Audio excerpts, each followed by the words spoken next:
नमस्कार दोस्तों, मैं सुरजीत स्वागत करता हूं आपका to the point study with Surjeet channel पे। यूपी पैट 2023 की आपकी एग्जाम डेट अनाउंस हो चुकी है। नेक्स्ट मंथ आपका एग्जाम है और हम UP triple S C PET की पूरी तैयारी फ्री में आपके लिए करवा रहे हैं। और यूनिट वाइज सिलेबस जो है, जिस तरह से आपको ऑफिशियल सिलेबस दिया हुआ है 1 बाय 1 यूनिट करके, तो एकदम to the point unit wise आपका सिलेबस करवाया जा रहा है। हिस्ट्री की अब तक 5 यूनिट कंप्लीट हो चुकी है, ये 6 यूनिट है आज। अभी हम हिस्ट्री और ज्योग्राफी 2 सब्जेक्ट को लेकर चल रहे हैं, ये बहुत ही जल्द कंप्लीट होने वाला है। उसके बाद आपका पॉलिटी इकोनॉमी करवाया जाएगा। तो इस तरीके से आपका कंप्लीट सिलेबस, हिंदी भी करवाई जाएगी और पूरा यूपी पैट का जो 100 नंबर का आपका पेपर है वो पूरा पेपर करवाया जाएगा। ठीक है, तो इसके लिए आप क्या करते हैं, देखिए बड़ी बड़ी कोचिंग्स में आप एडमिशन लेंगे, बड़ी बड़ी फीस भरेंगे, उसमें बहुत सारा आपको जो है कंटेंट दे दिया जाएगा, पढ़ते पढ़ते थक जाएंगे। इसमें हम क्या करते हैं, बिल्कुल टू द पॉइंट चीजें करवा रहे हैं। पहले हम वन लाइनर फैक्ट्स करवाते हैं कुछ, उसके बाद में जो है लिस्टिंग्स के फॉर्मेट में डेटा है, इससे आपको रिवाइज भी हो जाता है। एक ही वीडियो में ये करवाते हैं, रिवाइज भी हो जाता है और आप जो है फैक्ट के फॉर्मेट में लिस्टिंग में देखते हैं तो याद भी हो जाता है वो। ठीक है, और साथ में हम क्या करवा रहे हैं, इसमें PYQs भी करवा रहे हैं जो यूपी के ही परीक्षाओं में विभिन्न परीक्षाओं में पूछे गए हैं, चाहे वो पैट की परीक्षा में ही पूछा गया हो, चाहे लेखपाल की परीक्षा में पूछे गए हो, इसी टॉपिक से संबंधित। ठीक है, और यूपी PCS की परीक्षा में, RO जितने भी यूपी में परीक्षाएं होती हैं सभी परीक्षाओं में, और साथ में इसी में यूपी स्पेशल भी आपका कोई फैक्ट है तो वो भी कंप्लीट हो जाएगा। फिलहाल कुल मिला के आपकी यूपी पैट की कंप्लीट तैयारी इसमें करवाई जाएगी। तो वीडियो पसंद आए तो वीडियो को लाइक जरूर करें और चैनल को सब्सक्राइब कर लें, जिससे कि आपकी आगे की वीडियो से आप जुड़ सकें। ठीक है, तो इसमें फर्स्ट है हमारा यूनिट नंबर 6 है गुप्त वंश। समुद्रगुप्त और चंद्रगुप्त द्वितीय 2 ही शासक इसमें दे रखे हैं आपके सिलेबस में। अब तक हमारी 5 क्लासेस जो है आ चुकी हैं। हिस्ट्री की 5 यूनिट हमारी कंप्लीट हो चुकी हैं, ये हमारा 6 यूनिट है। और ज्योग्राफी की भी हम चल रही हैं हमारी क्लासेस साथ में। इसके बाद जो है आपकी पॉलिटी और इकोनॉमी लेके चलेंगे हम। ठीक, तो वह गुप्त शासक जिसने सर्वप्रथम सिक्के जारी किए वो था चंद्रगुप्त प्रथम। मतलब वह गुप्त शासक जिसने सबसे पहले सिक्के जारी किए थे, चंद्रगुप्त प्रथम था। रजत सिक्के यानी चांदी के सिक्के जारी करने वाला प्रथम गुप्त शासक ये था चंद्रगुप्त द्वितीय। ठीक है, तो चंद्रगुप्त प्रथम जो था उसने सबसे पहले सिक्के जारी किए और रजत सिक्के जारी किए करने वाला शासक था चंद्रगुप्त द्वितीय। नेक्स्ट देखते हैं, भारत का नेपोलियन के नाम से जाना जाता है, तो समुद्रगुप्त को भारत के नेपोलियन के नाम से जानते हैं। और शक विजेता के नाम से किसे जाना जाता है, ये जाना जाता है चंद्रगुप्त द्वितीय को। तो चंद्रगुप्त द्वितीय और समुद्रगुप्त से संबंधित ये 2 ही है ना आपके इसमें सिलेबस में, समुद्रगुप्त और चंद्रगुप्त। इससे संबंधित जितने भी फैक्ट्स होंगे, एक भी क्वेश्चन आपका नहीं छूटेगा यूपी पैट में। ये आप खुद देख लेना जब एग्जाम देंगे तो, क्योंकि इधर उधर का ज़्यादा कंटेंट आप पढ़ तो सकते हैं लेकिन याद रखना तो पॉसिबल नहीं है। याद तो उतना ही रहेगा, तो उतना ही पढ़ो जितना एग्जाम में पूछा जाए। भारत का नेपोलियन के नाम से समुद्रगुप्त को जाना जाता है। शक विजेता के नाम से चंद्रगुप्त द्वितीय को जाना जाता है। वे गुप्त शासक जिन्होंने हूणों पर विजय प्राप्त की, स्कंदगुप्त। ठीक है, स्कंदगुप्त ने हूणों पर विजय प्राप्त की थी। गुप्त स्वर्ण मुद्रा को कहा जाता है, तो गुप्त स्वर्ण मुद्रा को क्या कहा जाता है, दीनार। ठीक है, जो गुप्तों की स्वर्ण मुद्रा थी उसको दीनार कहा जाता था। और सती प्रथा का प्रथम अभिलेखीय साक्ष्य, मोस्ट इंपोर्टेंट क्वेश्चन है, सती प्रथा का प्रथम अभिलेखीय साक्ष्य प्राप्त होता है अरण्य अभिलेख से। ठीक, नेक्स्ट है सारनाथ की भूमि स्पर्श मुद्रा वाली बुद्ध प्रतिमा कालांकित है, तो गुप्त काल में, गुप्त काल से मिलती है ये, मतलब गुप्त काल में ये जो है प्रतिमा मिली थी, सारनाथ की भूमि स्पर्श मुद्रा वाली प्रतिमा। ठीक है, बुद्ध की प्रतिमा। और नेक्स्ट है फिर प्राचीन काल में वह वंश जिसके शासन काल को स्वर्ण युग कहा जाता है, तो गुप्त वंश को प्राचीन भारत के वंशों का स्वर्ण युग कहा जाता है, इसके शासन काल को। ठीक है, ये भी मोस्ट इंपोर्टेंट क्वेश्चन है आपका, हर बार लगभग पूछा गया है एग्जाम्स में। नेक्स्ट देखते हैं हम, तो नेक्स्ट है वह राजवंश जो हूणों के आक्रमण से अत्यंत विचलित हुआ। हूणों के आक्रमण से अत्यंत विचलित हुआ, तो गुप्त वंश, क्योंकि इसी के समय पे हूण आक्रमण हुआ था और सबसे ज्यादा प्रभावित यही हुआ था गुप्त वंश। ठीक है, जो भाग है और बलि है, भाग और बलि ये क्या थे, तो ये राजस्व के स्रोत थे। एग्जाम में बार बार ये क्वेश्चन पूछा जाता है। नेक्स्ट है भारतीय दर्शन की प्रारंभिक शाखा, तो जो भारतीय दर्शन है इसकी प्रारंभिक शाखा कौन सी थी, सांख्य दर्शन। ठीक है, सबसे पहली शाखा थी ये सांख्य दर्शन। और कर्म का सिद्धांत संबंधित है, तो आप वहां पे गीता मतलब आके आ जाना, भगवत गीता उसमें, हाँ है, उसमें कर्म को ही पूजा कहा गया है, लेकिन यहाँ पे जो है कर्म का सिद्धांत मीमांसा में है। ठीक है, मीमांसा से संबंधित है। और योग दर्शक के प्रतिपादक हैं, योग दर्शक के कौन है प्रतिपादक, पतंजलि। और न्याय दर्शन को प्रचारित किया था तो गौतम बुद्ध ने, यानी गौतम बुद्ध नहीं है, गौतम है, ठीक है। गौतम ने जो है न्याय दर्शन को प्रचारित किया था। नेक्स्ट है कामरूप में वैष्णव धर्म को लोकप्रिय बनाया गया तो शंकर देव ने इसको जो है कामरूप में वैष्णव धर्म को लोकप्रिय बनाया। कामरूप क्या है, तो आसाम का पुराना नाम जो है कामरूप है। याद रखना ये बात। एक फैक्ट ये भी है कि आसाम का पुराना नाम पूछा जा सकता है किसी भी एग्जाम में, जरूरी नहीं पैट में ही। तो कामरूप में वैष्णव धर्म को लोकप्रिय बनाया शंकर देव ने, या ऐसा पूछा जा सकता है आसाम में वैष्णव धर्म को किसने लोकप्रिय बनाया, तो वो आपका शंकर देव, ठीक है। नेक्स्ट है बीजगणित के क्षेत्र में अपने योगदान के लिए विशेष रूप से जाने जाते हैं, तो ये जाने जाते हैं भास्कर। जो भास्कर हैं वो बीजगणित के क्षेत्र में अपने योगदान के लिए विशेष रूप से जाने जाते हैं। कालिदास के द्वारा रचित मालविका अग्निमित्रम नामक जो ग्रंथ था, इसमें नायक कौन थे, तो ये थे अग्निमित्र। देखिए वीडियो देखते देखते आपको पूरा कंटेंट याद हो जाएगा, एक एक फैक्ट याद हो जाएगा, इस बात की मैं गारंटी ले रहा हूँ। आप वीडियो को लास्ट तक देखना। नेक्स्ट है गुप्त काल में उत्तर भारतीय व्यापार संचालित होता था तो ताम्रलिप्ति बंदरगाह से, ठीक। कुमारगुप्त के मंदसौर अभिलेख में किस श्रेणी का उल्लेख है, तो कुमारगुप्त फर्स्ट का जो मंदसौर अभिलेख है, आप ये मत देखो कि शासक कौन सा है, गुप्त इनका इंडिकेशन समझो। गुप्त वंश अगर मेंशन कर दिया तो समुद्रगुप्त या चंद्रगुप्त द्वितीय ही नहीं, आपको जितने भी शासक हैं सभी से क्वेश्चन पूछ सकता है, पिछले एग्जाम्स में ऐसा देखा गया है, ठीक है। कुमारगुप्त के मंदसौर अभिलेख में किस श्रेणी का अभिलेख है, तो यह है रेशम बुनकरों का। वह गुप्त शासक जिसको गुप्त शासकों में पहली बार अभिलेख जारी करने का दायित्व दिया जाता है तो समुद्रगुप्त को। तो वह गुप्त शासक जिसको गुप्त शासकों में पहली बार अभिलेख जारी करने का, समझ रहे हो, ऐसा गुप्त शासक जिसने पहली बार गुप्त शासन काल में अभिलेख जारी किए वो था समुद्रगुप्त। और गुप्त शासक जिसको भारत का नेपोलियन कहा जाता है, ये भी इंपॉर्टेंट क्वेश्चन है भाई, तो ये जो है समुद्रगुप्त को कहा जाता है। तो ये हमारे वन लाइनर फैक्ट्स हो गए। अब हम देखेंगे कुछ लिस्टिंग्स को और उसके बाद अपना जो प्रीवियस ईयर के क्वेश्चंस हैं, जो यूपी के एग्जाम्स में आए हुए क्वेश्चंस हैं, ऑफिशियल पेपर में जो आए हुए क्वेश्चन हैं उनको कराएंगे। टेस्ट सीरीज कराने का एक फायदा तो है कि आपका रिवाइज हो जाएगा, लेकिन ऑफिशियल पेपर लगाने का एक और फायदा है कि आपके फैक्ट वहां से रिपीट होने के चांसेस रहते हैं, एग्जाम में मिल जाता है क्वेश्चन, ठीक है। तो अब अपनी लिस्टिंग से देख लेते हैं हम। तो पहले अब इसमें हम देखेंगे जो गुप्त शासक थे, प्रमुख गुप्त शासक और उनकी उपाधियां, ये यहाँ से भी क्वेश्चन आपका मिलता है, ठीक है।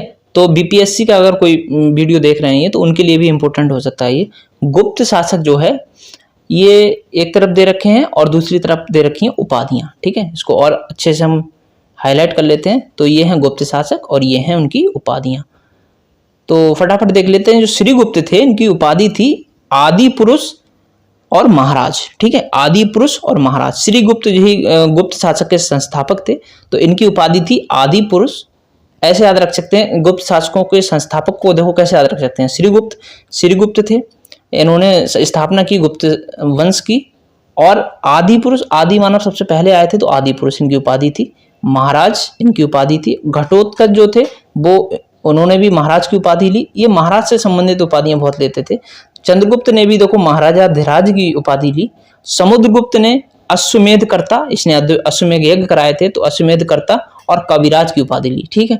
इसके कई फोटो मिलते हैं देखने को प्राचीन, कि इसके हाथ में वीणा है, मतलब वीणा अच्छी बजाता था, वही वीणा जो सरस्वती माता के हाथ में रहती है। तो समुद्रगुप्त जो है इसने कविराज और अश्वमेधकर्ता की उपाधि ली। नेक्स्ट है चंद्रगुप्त द्वितीय, इसने विक्रमादित्य की और विक्रमांक और परम भागवत इसकी उपाधि ली। विशेषता आप इन दोनों को तो जरूर याद रखिए क्योंकि ये तो आपके सिलेबस में डायरेक्ट मेंशन है। कौन कौन से, समुद्रगुप्त और चंद्रगुप्त द्वितीय, इनकी उपाधियां अश्वमेधकर्ता, कविराज और विक्रमादित्य, विक्रमांक और परम भागवत, ठीक है। नेक्स्ट है कुमारगुप्त। तो कुमारगुप्त ने उपाधि कौन सी ली थी, इन्होंने ली थी महेंद्रादित्य और शक्रादित्य की, ठीक है। और स्कंदगुप्त ने ली थी विक्रमादित्य और क्रमादित्य की। विक्रमादित्य और क्रमादित्य ये दोनों स्कंदगुप्त की उपाधियां थी। अब नेक्स्ट देख लेते हैं हम गुप्तकालीन अधिकारी। तो गुप्तकालीन अधिकारियों को फटाफट देख लेते हैं। तो इस गुप्तकालीन अधिकारियों में पहला है महासेनापति। तो महासेनापति कौन हुआ करता था, सेना का सर्वोच्च अधिकारी। सेना का सर्वोच्च अधिकारी महासेनापति। महापीलुपति ये गज सेना का अधिकारी हुआ करता था, महापीलुपति, ठीक है, याद रखना आप, महापीलुपति गज सेना का अध्यक्ष। और महासेनापति सेना का सर्वोच्च अधिकारी, महाअश्वपति ये अश्वसेना का अध्यक्ष, महासंधि विग्राहक ये युद्ध और शांति का मंत्री, दंडपाशिक ये पुलिस विभाग का मुख्य अधिकारी, पाशिक आ रहा है तो पुलिस से आप इसे कोरिलेट कर लेना, तो पुलिस विभाग का मुख्य अधिकारी दंडपाशिक। चार्ट एवं भाट, चार्ट एवं भाट ये साधारण कर्मचारी पुलिस हुआ करता था, चार्ट एवं भाट का अधिकारी, इसको चार्ट एवं भाट बोलते थे, जो साधारण कर्मचारी हुआ करते थे, ठीक है। और नेक्स्ट देखते हैं विनय स्थिति स्थापक, तो धर्म मामलों का मुख्य अधिकारी हुआ करता था। विनय स्थिति स्थापक जो हुआ करता था वो धार्मिक मामलों का मुख्य अधिकारी हुआ करता था। और जो सौल्किक है, सौल्किक ये शुल्क वसूलने वाला, यानी व्यापार जो हुआ करता था, व्यापार से संबंधित, तो उसे सौल्किक कहते थे। और कर्णिक जो हुआ करता था, कर्णिक ये अभिलेखों को सुरक्षित रखने वाला, मतलब आपके जितने भी अभिकरण हैं, ऐसे करके याद रखो ना, अभिलेख हैं, अभिकरण हैं, उससे संबंधित था कर्णिक, तो उनको सुरक्षित रखेगा ये। और ध्रुवाधिकरण ये राजस्व विभाग का अधिकारी हुआ करता था। ध्रुवाधिकरण जो राजस्व में देखो वाह आ रहा है और ध्रुवा में भी वाह आ रहा है, थोड़ा सा अगर माइंड में वहां याद आ गया तो आपका काम बन जाएगा। बाकी हमें ट्रिक से यहाँ लेना देना नहीं है, बस याद हो जाए हमारे।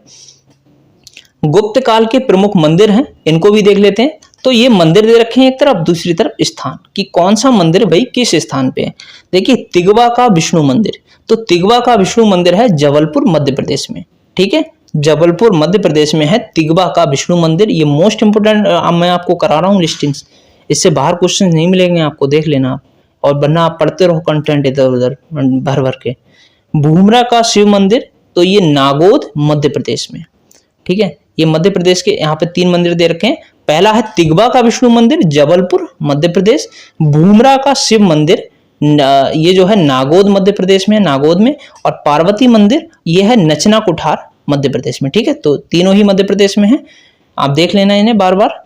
दशावतार मंदिर ये देवगढ़ ललितपुर उत्तर प्रदेश में, देवगढ़ में है, ललितपुर उत्तर प्रदेश में, ठीक। नेक्स्ट है भीतरगांव का मंदिर, तो भीतरगांव का जो मंदिर है ये भीतरगांव ईंटों से निर्मित मंदिर है, या ये क्वेश्चन ऐसे भी पूछा जा सकता है कि ईंटों से निर्मित मंदिर कौन सा है, भीतरगांव का मंदिर है, और कानपुर उत्तर प्रदेश में है। तो ये दोनों मंदिर आपके यूपी में है, ठीक। यूपी स्पेशल के लिए भी आपका इंपोर्टेंट है ये क्वेश्चन। और लक्ष्मण मंदिर ये सिरपुर ईंटों से निर्मित है, तो ये भी ईंटों से है लेकिन ये सिरपुर में है छत्तीसगढ़ में।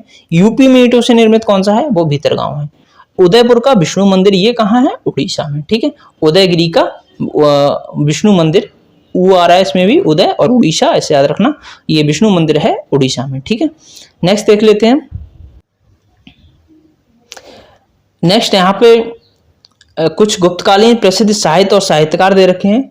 तो इधर एक साहित्य दे रखे हैं और इधर साहित्यकार हैं और इधर वर्णित विषय हैं, ठीक है। इसकी मैंने शॉर्ट वीडियो भी आपके जो है चैनल पर डाली थी, तो वहाँ पे जाके रिवीजन करते हैं। मैं शॉर्ट वीडियो डालता रहता हूँ टॉपिक वाइज, आप चाहें तो वो भी जाके देख सकते हैं, उसमें भी आपको सारे टॉपिक्स ये मिल सकते हैं, ठीक है। मैंने अलग अलग प्लेलिस्ट बना रखी है, उसकी भी history topic wise short video, geography, polity, आप जाके विजिट करेंगे तो आपको बहुत सारे टॉपिक इसमें मिलेंगे काम के आपके। तो इधर दे रखे हैं साहित्य एक तरफ, साहित्य, साहित्यकार और वर्णित विषय। तो अभिज्ञान शाकुंतलम ये साहित्य है, साहित्यकार कौन है, कालिदास, और इसमें वर्णित विषय क्या है, दुष्यंत तथा शकुंतला की प्रेम कथा, ठीक है। नेक्स्ट देखते हैं मालविका अग्निमित्रम, इसके साहित्यकार भी कालिदास हैं, और अग्निमित्र और मालविका, आप देखिए इसमें ही संधि विच्छेद करोगे तो निकल के आ जाएगा, मालविका और अग्निमित्र जो हैं उनका प्रेम कथा इसमें है।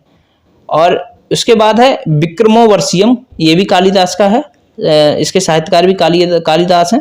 तो इसमें पुरूरवा और उर्वशी का प्रेम कथा है, ठीक है। उर्वशी वाह आ रहा है ना बार बार, तो पुरूरवा में भी वाह है, उर्वशी में भी वाह है, विक्रमोर्वशीयम में भी वाह है। तो इस तरीके से आप जो है याद रख सकते हैं। नेक्स्ट है स्वप्न वासदत्ता, इसके साहित्यकार हैं भास, और उदयन तथा वासव दत्ता की प्रेम कथा इसमें दी हुई है, ठीक है। नेक्स्ट है मुद्रा राक्षस, ये विशाख दत्त इसके साहित्यकार हैं। चंद्रगुप्त मौर्य से संबंधित है ये। देवी चंद्रगुप्तम ये विशाख दत्त इसके भी साहित्यकार हैं, और चंद्रगुप्त व ध्रुव स्वामी के विवाह का वर्णन है इसमें, याद रखना इंपोर्टेंट है ये। और ये भी इंपोर्टेंट है, मुद्रा राक्षस जो है वो चंद्रगुप्त मौर्य से संबंधित इसमें कथा है, और देवी चंद्रगुप्तम में क्या है, चंद्रगुप्त व ध्रुव सामनी के विवाह का वर्णन, लिखा दोनों विशाख दत्त नहीं है, ठीक है। और नेक्स्ट है वृक्ष कटिकम, ये शूद्रक इसके साहित्यकार हैं, और इसमें ब्राह्मण चारुदत्त तथा गणिका वसंत सेना की कहानी है। गणिका जो वैश्याएं हुआ करती थी उनको गणिका बोलते थे, दासियां हुआ करती थी उनको भी जो है गणिका बोल दिया करते थे। तो मृच्छकटिकम शूद्रक ने लिखी है और ब्राह्मण चारुदत्त और गणिका बसंत सेना की इसमें कहानी दी हुई है। नेक्स्ट है आर्यभट्टियम सूर्य सिद्धांत, ये आर्यभट्ट ने लिखी और गणित एवं खगोल विज्ञान से संबंधित है ये। नेक्स्ट है गुप्तकालीन भूमि वर्गीकरण। देखिए अगर आपने प्रीवियस ईयर के क्वेश्चन देखे होंगे किसी भी एग्जाम के, तो आप देख रहे होंगे कि इसी टाइप के क्वेश्चन उसमें पूछे गए हैं। ठीक है, क्षेत्र क्या हुआ करता था, खेती करने योग्य भूमि हुआ करती थी। वास्तु निवास करने योग्य भूमि हुआ करती थी, वास्तु मतलब जहां बस सकें रह सकें। ठीक है, खेल जो हुआ करती थी वो भूमि हुआ करती थी वो जो भूमि कृषि योग्य नहीं थी। ठीक है, खेल भूमि जो भूमि कृषि योग्य नहीं थी। तो ऐसे याद रख सकते हैं, कुछ लोग ऐसे बेमतलब का खिलखिलाते रहते हैं, और ऐसी भूमि जो किसी काम की नहीं हो, बेमतलब की हो, कृषि योग्य नहीं होती थी तो उसे खेल कहते थे। और अपृहत जो है वो जंगली भूमि हुआ करती थी, अपृहत। ठीक है, और चारागाह पशुओं के चरने के लिए छोड़ी गई भूमि। नेक्स्ट है चंद्रगुप्त द्वितीय के नवरत्न कौन से थे, तो ये अमर सिंह और कालिदास, बेताल भट्ट, घटकरपर, छपड़क, बररुचि, शंकु, धन्वंतरी और बरहामेर। ठीक है, इनको फिर से देख लें आप, अमर सिंह, कालिदास, बेताल भट्ट, घटकरपर, छपड़क, बररुचि, शंकु, धन्वंतरी, बरहामेर। ठीक है, ये नवरत्न थे चंद्रगुप्त द्वितीय के, मोस्ट इंपोर्टेंट है, याद रखना इसे। नेक्स्ट है प्रयाग प्रशस्ति। प्रयाग प्रशस्ति कवि हरिसेन के द्वारा समुद्रगुप्त के विषय में लिखी गई है और नालंदा विश्वविद्यालय की स्थापना कुमार गुप्त ने की थी।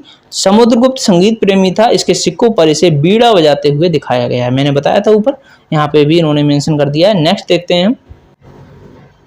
नेक्स्ट जो है यहाँ पे हमारे उत्तर प्रदेश की विभिन्न परीक्षाओं में पूछे गए प्रश्न हैं। उत्तर प्रदेश की विभिन्न परीक्षाओं में पूछे गए प्रश्न हमारे स्टार्ट हो गए हैं। हमारा टॉपिक जो है हमने वन लाइनर फैक्ट्स भी देख लिए और हमने अपनी लिस्टिंग्स भी देख ली।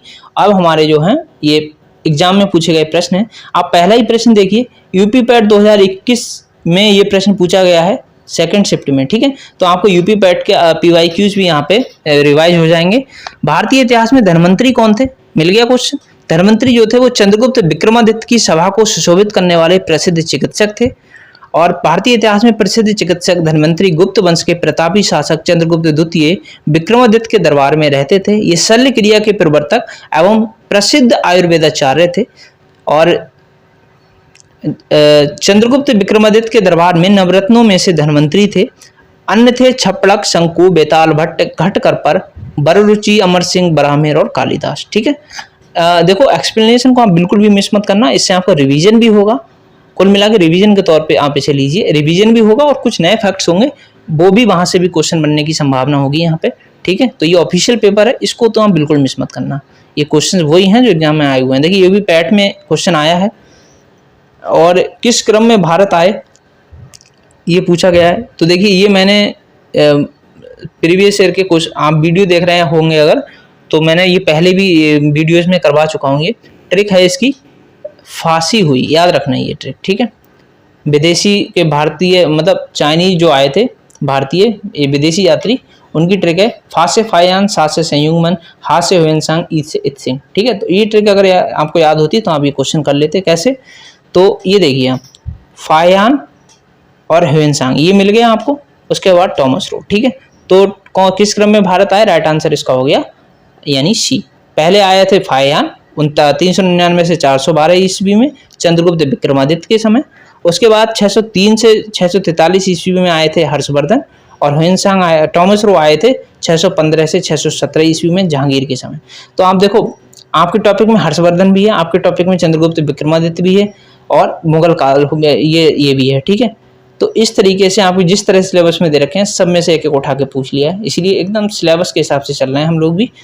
चरक संहिता संबंधित है, चरक संहिता आपकी चिकित्सा से संबंधित है, ये भी एग्जाम में पूछा गया क्वेश्चन है। तो चरक संहिता, चरक एक प्रसिद्ध आयुर्वेद के विद्वान थे जो कनिष्क यानी कुषाण वंश के राजदरबार में रहते थे। इनकी प्रसिद्ध रचना जो थी वो चरक संहिता थी। इसमें रोगनाशक और रोग निरोधक औषधियों का उल्लेख है। नेक्स्ट आपका क्वेश्चन है, प्रसिद्ध विरूपाक्ष मंदिर कहाँ स्थित है, ये आपका हम्पी में स्थित है। UPSSC जेईई के एग्जाम में क्वेश्चन पूछा गया है, विरूपाक्ष मंदिर कर्नाटक राज्य के हम्पी में तुंगभद्रा नदी के किनारे स्थित है और इसे यूनेस्को की विश्व धरोहर सूची में शामिल किया गया है।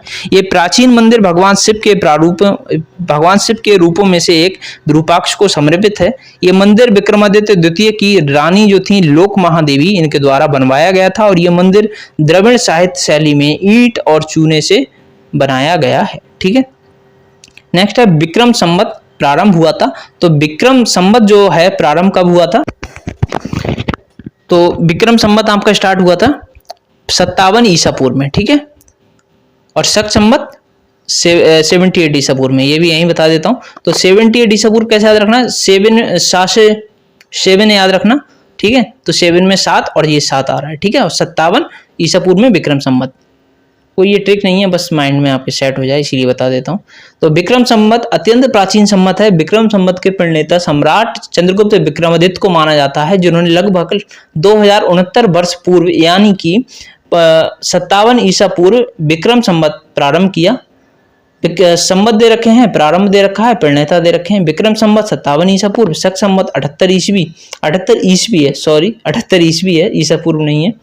हिजरी संवत 622 ईस्वी। ठीक है, और इसके प्रणेता थे विक्रम संवत के विक्रमादित्य, शक संवत के कनिष्क और हिजरी संवत के मोहम्मद साहब। ठीक, क्वेश्चन 6 है खगोलविद बरहमहेर और कवि कालिदास किसके दरबार के हिस्सा थे? तो ये थे विक्रमादित्य के। और खगोलविद बरहमहेर और कवि कालिदास चंद्रगुप्त विक्रमादित्य यानी चंद्रगुप्त द्वितीय विक्रमादित्य 375 से 415 ईस्वी इनका शासनकाल रहा। तो इसके शासनकाल में प्रमुख कवि थे समुद्रगुप्त का उत्तराधिकारी चंद्रगुप्त द्वितीय ही था। चंद्रगुप्त द्वितीय का अन्य नाम था देवगुप्त, देवराज, देवश्री। इनकी उपाधियां थी विक्रमांक, विक्रमादित्य और परम भागवत। इंपोर्टेंट है, पढ़ लो भैया बार बार इसे। गुप्त स्वर्ण मुद्रा को कहा जाता था, गुप्त स्वर्ण मुद्रा को कहा जाता था दीनार। ये भी देखो 2 बार एग्जाम में पूछा गया है। यूपीपीएससी का बीईओ का जो यानी खंड शिक्षा अधिकारी का एग्जाम होता है उसमें पूछा गया है, आरओ में पूछा गया है। तो भाई जब यूपीपीसीएस रिपीट कर रहा है क्वेश्चन तो पैट ही है ना, वो तो करेगा ही, तो छोड़ना मत बिल्कुल कुछ भी। गुप्त शासकों का युग जो है, इसका आंसर बता दिया ना, दीनार है इसका आंसर। गुप्त शासकों का युग सिक्कों के इतिहास में स्वर्ण युग कहलाता है। इस युग में बड़ी संख्या में सोने के सिक्कों का प्रचलन हुआ है। इसके साथ ही इस युग के सिक्के कलात्मक सौंदर्य और विविधता की दृष्टि से भी बेजोड़ कहे जाते हैं। गुप्त शासकों की स्वर्ण मुद्रा को दीनार तथा चांदी के सिक्के रूपक कहलाते थे। तो गुप्त शासकों की स्वर्ण मुद्रा थी उसको कहते थे दीनार, है ना, और चांदी के जो सिक्के होते थे उसको कहते थे रूपक। और शक विजेता किसे जाना जाता है शक विजेता के नाम से? तो ये चंद्रगुप्त द्वितीय को जाना जाता है। यूपी की यूडीए एलडीए की परीक्षा में ये प्री में क्वेश्चन पूछा गया है। पश्चिमी तट पर निवास करने वाली शक जाति पर विजय के उपरांत चंद्रगुप्त द्वितीय ने विक्रमादित्य की उपाधि धारण की तथा भारतीय अनुश्रुतियों में उसे सकारी रूप में स्मरण किया जाता है। बाणभट्ट ने भी चंद्रगुप्त द्वितीय के शक विजय का उल्लेख किया है। अनुमान लगाया जाता है कि शकों के विरुद्ध उसका अभियान 388 से 401 ईस्वी के बीच हुआ होगा। चंद्रगुप्त द्वितीय को देवगुप्त, देवराज और देवश्री कहा जाता है। इसने परम भागवत की उपाधि भी धारण की थी। ठीक है, क्वेश्चन 9 है विदेशी राजा जिसने समुद्रगुप्त से अनुरोध किया था कि उसे भारत में बौद्ध विहार बनाने की अनुमति दे दी जाए, तो किसने किया था? यूपीपीसीएस बीईओ के एग्जाम में क्वेश्चन पूछा गया है। तो जो मेघवर्मन था, मेघवर्मन ने अनुरोध किया था। ठीक है, क्वेश्चन नंबर 9 का एक्सप्लेनेशन देख लेते हैं। तो इसका एक्सप्लेनेशन है, आंसर बी देखिए इसका दिया हुआ है। तो समुद्रगुप्त का समकालीन लंका नरेश मेघवर्मन था। चीनी स्रोतों से पता चलता है कि उसने समुद्रगुप्त के पास उपहारों सहित एक दूत मंडल भेजा था। गुप्त नरेशों की आज्ञा से उसने बोध गया के उत्तर में लंका के बौद्ध भिक्षुओं के लिए एक भव्य विहार बनवाया था। ठीक, क्वेश्चन नंबर 10 देखते हैं। भारत का नेपोलियन, भाई साहब ये वही क्वेश्चन है मैं बोल रहा था इंपोर्टेंट है, समुद्रगुप्त था। ठीक है, लोअर में पूछा गया है क्वेश्चन। चंद्रगुप्त का उत्तराधिकारी समुद्रगुप्त हुआ जो 335 ईस्वी में राजगद्दी पर बैठा। इसने आर्यव्रत के 9 शासकों और दक्षिणाव्रत के 12 शासकों को पराजित किया। समझ रहे हैं आप? आर्यव्रत के मतलब उत्तरी भारत के 9 शासक और दक्षिणी भारत के 12 शासकों को पराजित किया। इन्हीं विजयों के कारण इसे स्मिथ महोदय ने, ये इतिहासकार हैं स्मिथ, इन्होंने जो है भारत का नेपोलियन कह के इसे पुकारा है। ये भी पूछा जा सकता है कि किसने इन्हें भारत का नेपोलियन कहा, तो स्मिथ महोदय ने। हरिशरण इसका दरबारी कवि था। समुद्रगुप्त के इतिहास का सर्व प्रमुख स्रोत जो है उसी का अभिलेख है जिसे प्रयाग प्रशस्ति कहा जाता है। ये लेख मूलतः कौशाम्बी यानी इलाहाबाद में के पास जगह है, ये वहां पे खुदवाया गया था। ये ब्राह्मी लिपि में तथा विशुद्ध संस्कृत भाषा में लिखा गया है। ये भी इंपॉर्टेंट है, याद रखना, ब्राह्मी लिपि में और विशुद्ध संस्कृत भाषा में लिखा हुआ है। ये संस्कृत की चंपू शैली का सुंदर उदाहरण है। और आर्यव्रत के द्वितीय युद्ध में उसने उत्तरी भारत के राजाओं का विनाश कर उन्हें अपने राज्य में मिला लिया। समुद्रगुप्त ने लिच्छवी, दौहित्र, सर्वराजोच्छेता और अश्वमेघ पराक्रम आदि उपाधियां ली। ठीक है, ये नई उपाधियां कुछ हैं, लिच्छवी, दौहित्र, सर्वराजोच्छेता और अश्वमेघ पराक्रम। ठीक, ये सभी उपाधियां ली थी। और इस प्रकार प्रयाग प्रशस्ति से समुद्रगुप्त को सैनिक उपलब्धियों का पता चलता है, समुद्रगुप्त की सैनिक उपलब्धियों का पता चलता है। क्वेश्चन नंबर 11 देखते हैं। तो क्वेश्चन नंबर 11 है, निम्न में से किस गुप्त शासक ने हूणों पर विजय प्राप्त की? तो स्कंदगुप्त ने। ठीक, कुमारगुप्त प्रथम के मृत्यु के बाद स्कंदगुप्त शासक बना और उसके शासन की बागडोर संभालते ही हूणों का आक्रमण हुआ और जिन्हें स्कंदगुप्त पराजित करने में सफल रहा। ठीक, हूणों पर स्कंदगुप्त की इस सफलता का गुणगान भीतरी अभिलेख एवं जूनागढ़ अभिलेख में मिलता है। तो साक्ष्य कहां से मिलते हैं? भीतरी अभिलेख में और जूनागढ़ अभिलेख में। नेक्स्ट है, किसने सोने के सिक्के में धातु के मिश्रण का प्रतिशत सर्वाधिक है? तो किसके सोने के सिक्कों में ये धातु के जो मिश्रण है इसका प्रतिशत सर्वाधिक है? तो यह है स्कंदगुप्त के सिक्कों में। प्रारंभिक गुप्त सम्राट के सिक्के कुषाण सम्राटों के सिक्कों के अनुरूप हैं, जिनका वजन 118 से 123 ग्रेन होता था, जिसमें 107 ग्रेन सोना होता था और किंतु स्कंदगुप्त के राज्यकाल में सिक्कों का वजन 144 ग्रेन हो गया, किंतु सोने की मात्रा 70 ग्रेन ही रह गई। ठीक है, फायान के यात्रा विवरण का नाम क्या है? तो इनका नाम है फोक योकी।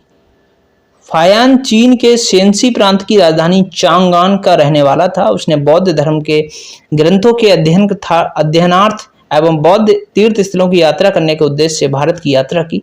वह चंद्रगुप्त द्वितीय के शासनकाल में भारत आया था। हालांकि उसने गुप्त राज्यों से संबंधित कोई विवरण नहीं दिया, लेकिन भारत की सांस्कृतिक दशा का सुंदर निरूपण किया है। फायान के वृत्तांत का नाम है फोक योकी। ठीक है, और जो ह्वेनसेंग है उसके यात्रा वृत्तांत का नाम क्या है? सी योकी। तो फायान में फा आ रहा है, फोक योकी में फा आ रहा है, तो ऐसे याद रखना। सी योकी, ह्वेनसांग, ये सा आ रहा है छोटा सा, ह्वेनसांग, और इधर सी आ रहा है, थोड़ा सा माइंड में रह जाएगा, वरना कंफ्यूज इसी में रहोगे यहाँ पे फायान का कौन सा था, ह्वेनसांग का कौन सा था। ठीक है, तो फायान में फा आ गया और सीयूकी में सा आ गया। और इसका यात्रा वृत्तांत है फायान सीयूकी जो ह्वेनसांग का, जो कि हर्षवर्धन के शासनकाल में भारत आया था। और ह्वेनसांग के एक सहयोगी ह्वीली ने ह्वेनसांग की जीवनी नामक एक ग्रंथ की रचना की। ईसा की प्रथम शताब्दी में चीन में बौद्ध धर्म का प्रवेश होने पर चीनियों ने भारत के लिए तियनचू या चुयंतु शब्द का प्रयोग किया, लेकिन ह्वेनसांग के बाद वहां पर यंतु शब्द का चलन हो गया। ठीक, क्वेश्चन नंबर 14 है, 437 से 38 के मंदसौर अभिलेख में निम्न में से किस श्रेणी के द्वारा एक भव्य सूर्य मंदिर के निर्माण का उल्लेख मिलता है? तो ये मिलता है रेशम बुनकरों के द्वारा। ये भी क्वेश्चन पूछा गया है, सारे ही जो है क्वेश्चन एग्जाम में पूछे गए।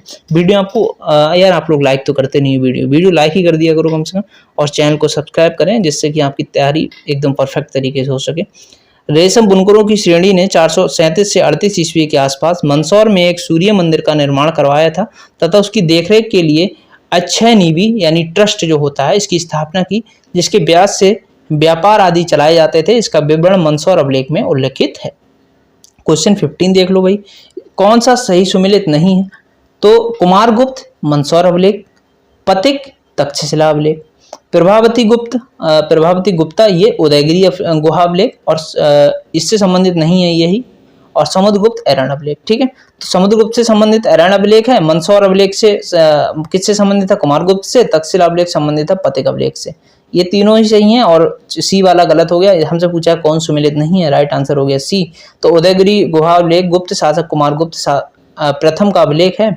उदयगिरी किसका अभिलेख है भाई? गुप्त प्रथम का। ठीक है, कुमारगुप्त प्रथम का। ये मुख्यतः जैन अभिलेख है। कौन सा अभिलेख है ये? उदयगिरी अभिलेख। ये मुख्यतः जैन अभिलेख है जिसमें शंकर नामक व्यक्ति के द्वारा इस स्थान में पार्श्वनाथ की मूर्ति स्थापित किए जाने का विवरण मिलता है। आप कमेंट करके बताओ, मैंने कराया ये वीडियो में जैन धर्म वाली वीडियो में कि पार्श्वनाथ कौन से नंबर के जो है तीर्थंकर थे। चंद्रगुप्त द्वितीय के संधि विग्रह वीरसेन शैव का संबंध उदयगिरी गुहालेख से है। क्वेश्चन 16 है, प्राचीन भारत में किस वंश का शासनकाल स्वर्ण युग के नाम से जाना जाता था या कहा जाता था, तो ये गुप्त काल। ठीक, ये भी मैं पूरा एक्सप्लेनेशन ऊपर दे चुका हूँ, आप चाहें तो वीडियो पॉज करके एक बार फिर से पढ़ दीजिए। लेकिन एक इंपॉर्टेंट बात है वो भी बता देता हूँ यहाँ पे कि मगध साम्राज्य की स्थापना सर्वप्रथम हर्यक वंश के बिंबिसार ने की थी। ठीक है, नेक्स्ट है कौन सा राजवंश हूणों के आक्रमण से अत्यंत विचलित रहा, तो ये गुप्त राजवंश। इसी के समय में ये आक्रमण हुआ था। यूपीपीसीएस प्री में ये क्वेश्चन पूछा गया है, इसकी एक्सप्लेनेशन भी देख लेते। तो गुप्त शासक स्कंदगुप्त के काल में हूणों के प्रबल आक्रमण हुए, जिसके नेता थे खुशनेबाज। याद रखना भाई, हूणों का आक्रमण हुआ गुप्त शासकों के समय में, नेता थे उसके खुशनेबाज हूणों के आक्रमण के। परंतु स्कंदगुप्त ने इस आक्रमण को विफल कर दिया। बाद में पुरुगुप्त और बुधगुप्त बालादित्य के समय तोरमाण और मिहिरकुल के अचानक आक्रमण हुए और गुप्त साम्राज्य का उदय कुषाण साम्राज्य के ध्वंसावेशों पर हुआ। चंद्रगुप्त प्रथम गुप्त वंश का प्रथम राजा था, जिसके पश्चात उसका पुत्र जो है समुद्रगुप्त शासक बना। ठीक है, नेक्स्ट है गुप्त शासकों के द्वारा जारी किए गए चांदी के सिक्के क्या कहलाते थे, तो ये रुपयक कहलाते थे। चांदी के रुपयक और स्वर्ण के दीनार। ठीक है, चांदी के रुपयक। और गुप्त राजाओं ने सर्वाधिक स्वर्ण मुद्राएं सर्वाधिक चलाई। इसकी स्वर्ण मुद्राओं में स्वर्ण की मात्रा कुषाणों की स्वर्ण मुद्रा की तुलना में कम थी। तो गुप्तों की जो स्वर्ण मुद्राएं थी उसमें उनकी जो है स्वर्ण की मात्रा थी वो कुषाणों की स्वर्ण मुद्राओं की तुलना में कम थी। गुप्त राजाओं ने गुजरात को विजित करने के उपरांत चांदी के सिक्के चलाए, ये भी पूछा जा सकता है। और उन्हें जो है रुपयक कहा जाता था। मौर्यकालीन सिक्कों को आहत सिक्का भी कहा जाता था। पर्ण जो है वो चांदी का सिक्का हुआ करता था। ये मौर्यकालीन अर्थव्यवस्था का आधार एवं प्रमुख मुद्रा थी। सोने, चांदी, तांबा, रांगा चारों धातुओं से बनता था कौन सा, कारसार पर्ण। जो कारसार पर्ण हुआ करता था वो gold plus silver plus copper और प्लस ये रांगा, इनसे मिलके बनता था। भाग और बलि क्या थे, तो ये राजस्व के स्रोत। ठीक है, ये भी एग्जाम में पूछा गया है। और भाग व भोग के अतिरिक्त गुप्त अभिलेखों में उद्रंग और उपरिकर नामक करों का उल्लेख मिलता है। एलपी शर्मा ने उद्रंग को भोग का पर्यायवाची माना है। ये राजा भूमि का मालिक माना जाता था और वह भूमि से उत्पन्न उत्पादन के एक भाग यानी छठा भाग 1/6। ठीक है, तो इसका अधिकारी होता था। इस कर को भाग के नाम से जानते थे। तो जो भाग जो हुआ करता था वो 1/6 हुआ करता था। और इस एक प्रकार का ये धार्मिक कर था। तो ये जो था वो धार्मिक कर था भाग। कृषक भूमि कर हिरण्य अर्थात नगद या में दोनों रूप में दे सकते थे। ठीक है, क्वेश्चन 20 है अभिलेखों में कौन गुप्तकालीन स्वर्ण मुद्रा है, तो ये है दीनार। कितनी बार क्वेश्चन पूछा गया है और बताओ कैसे याद होगी आपको ये। क्वेश्चन 21 है कौन उद्रंग कर चुकाते थे, तो ये चुकाते थे किसान। ये ऊपर अभी एक्सप्लेनेशन में बताया, बाकी एक्सप्लेनेशन आप फिर से पढ़ लो। क्वेश्चन 22 है गुप्त काल में प्रांतपति किस नाम से जाने जाते थे, तो प्रांतपति जो है किस नाम से प्रांतपति जाने जाते थे आपके उपरिक महाराज के नाम से। ठीक है, उपरिक महाराज के नाम से प्रांतपति जाने जाते थे। गुप्त काल में प्रशासनिक सुविधा के लिए साम्राज्य को अनेक प्रांतों में विभक्त किया गया था। प्रांतों को देश, अवनी अथवा भुक्ति कहा जाता था। गुप्तकालीन प्रशासन के प्रमुख प्रांत सौराष्ट्र, पश्चिमी मालवा इसे अवंती कहते थे, पूर्वी मालवा जिसको एरण कहते थे। एरण अभिलेख समझ रहे हो कहाँ से है, पूर्वी मालवा से संबंधित है। तीर भुक्ति, पुंड्रवर्धन, मगध आदि थे। भुक्ति के शासक को उपरिक कहा जाता था, जिसकी नियुक्ति सम्राट के द्वारा की जाती थी तथा वह सम्राट के प्रति ही उत्तरदायी होता था। सीमांत प्रदेशों के शासक गोप्ता कहलाते थे, जिसकी नियुक्ति सम्राट जो है पर्याप्त सोच विचार के करता था। उपरिक के पद पर प्रायः राजकुमार अथवा राजकुल से संबंधित व्यक्तियों को ही ये पद प्रदान किया जाता था। चंद्रगुप्त द्वितीय का छोटा पुत्र गोविंदगुप्त तीर भुक्ति पूर्वी मालवा का राज्यपाल था। विषापति को कुमारा मात्र कहा गया है। ठीक है, इतना तो याद नहीं रखने की जरूरत है आपको, एक्सप्लेनेशन में फिर भी दे रखा है, मैंने पढ़ दिया कहीं क्वेश्चन आ जाए। और देखिए लाइव क्लास जब आप करते हैं, मैराथन क्लास करते हैं, बहुत टाइम चला जाता है। इतनी ही देर में मैंने इतना से कुछ पूरा टॉपिक करा दिया। मुश्किल से 20 से 30 के प्रश्न वो लोग करा पाते एक्सप्लेनेशन के साथ। ठीक है, और यहाँ तो पूरा टॉपिक ही फिनिश हो रहा है। तो वह श्रेणी जो कुमारगुप्त प्रथम के काल में लाट से आकर दसपुर में बस गई थी, किस वस्तु के व्यापार में संलग्न थी, तो ये पट वस्त्र। यानी वस्त्रों के संबंधित थी। पट वस्त्र बोलते थे रेशमी सूत बनाने वाली, ठीक है। मंदसौर अभिलेख में जो पाठ्यवाही श्रेणी हुआ करती थी वो रेशमी सूत के वस्त्र बनाती थी, और रेशमी वस्त्र हुआ करते थे उनको पट वस्त्र बोलते थे। क्वेश्चन 24 है, योग दर्शन के प्रतिपादक कौन है? तो पतंजलि हैं। ये ऊपर हमने दर्शन बताए, एक बार और देख लीजिए इन्हें। षड दर्शन है, दार्शनिक संप्रदायों की संख्या 6 है, इनको षड दर्शन बोलते हैं। पहला है सांख्य दर्शन, सबसे प्रारंभिक यही है, प्रवर्तक थे इसके महर्षि कपिल, और सबसे प्राचीन तथा प्रमाणिक ग्रंथ सांख्यारिका, इनका जो है सांख्यारिका है, जिसकी रचना ईश्वर कृष्ण ने की थी, ठीक है। और नेक्स्ट है फिर योग दर्शन, वह सांख्य का व्यवहारिक पक्ष है, इसका प्रवर्तक महर्षि पतंजलि को माना गया है। न्याय दर्शन प्रवर्तक गौतम को माना गया है, जिन्हें अक्षपाद भी कहा जाता है, और ये न्याय सूत्र से संबंधित है। वैशेषिक दर्शन प्रवर्तक महर्षि कणाद हैं, और ये इसमें भारत में भौतिक शास्त्र का प्रारंभ किया इसी दर्शन ने।